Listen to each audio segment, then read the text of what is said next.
getting a little bit harder and harder to be a Democrat here in Texas. But I hope that you're taking care of yourself, you're leaning into that self-care where you can get it. I know that about 2 weekends ago, after we watched that trial, that impeachment trial, that next Sunday, I went out and I rage raked about eight bags of leaves in my backyard. So I certainly hope that you're turning, all this political rage into something positive. Because first I'm going to share a little bit of bad news, but then the rest is really good news. I think the bad news is that we here in Austin Travis County are truly on the front lines of this fight against these continual oppressive laws that Republicans keep passing. And the other bad news is nobody's sending reinforcements first, right? But the good news is we can be our own reinforcements, because for so many of us, this is personal to us, and we were built for these types of fights. Just a little bit about my story. I'm the daughter of migrant farm workers. I'm married to a wonderful man who immigrated to this country when he was 5 years old, so his family can have a better life here in Texas and here in this country.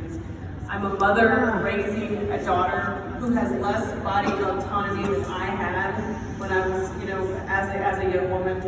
And so these things are personal to me. And I know that all of you have histories and stories that make it personal to you. And I think that's what makes us tougher in this fight, is that we don't care about the power as much as we have the passion to try to help people. The other good news is, I think, is that Republicans are terrified.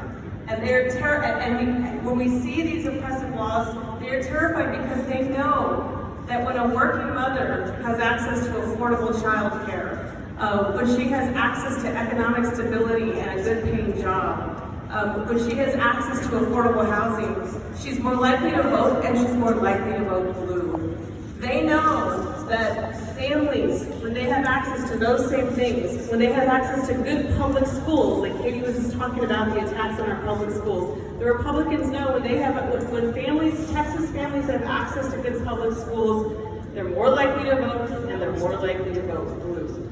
And so they are completely terrified, and they damn well should be. Because we come here with these personal stories and issues that matter so dear to our hearts.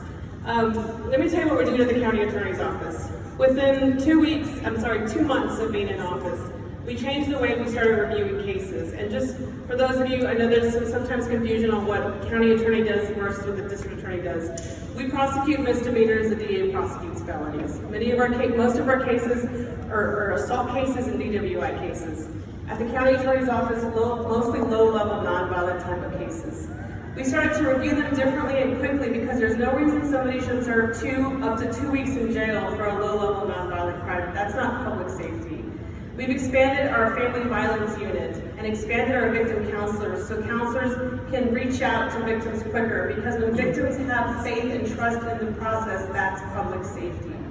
We've created a position that particularly specializes in indecent assault, which is a new law, and making sure that survivors, and showing that we believe survivors, because that's true public safety. And one thing I'm really, truly proud of, we formalized our weapon forfeiture policy, and we have taken 1,000 guns out of the hands of users. And that's public safety. We've expanded our diversion programs, because what's the point of having a diversion program if you don't have access to it? And we have shown that we can hold people both accountable and give them the access to the services that they need. That's public safety. I'll just close with this real quick, because in honor of Hispanic Heritage Month, one of my favorite things about being a Latina is there's nothing that motivates a Latina more than being told that she can't do something. There's nothing that motivates a Latina more than being challenged. When I was deciding to run for this office, I met with someone who I believed was going to support me, and I was told, you need to wait your turn. Maybe in a couple of years, maybe you just wait your turn. And it was that day I decided I was going to run for county attorney. So I hope, things are going to get tough, but it's personal to us. We're built for this fight.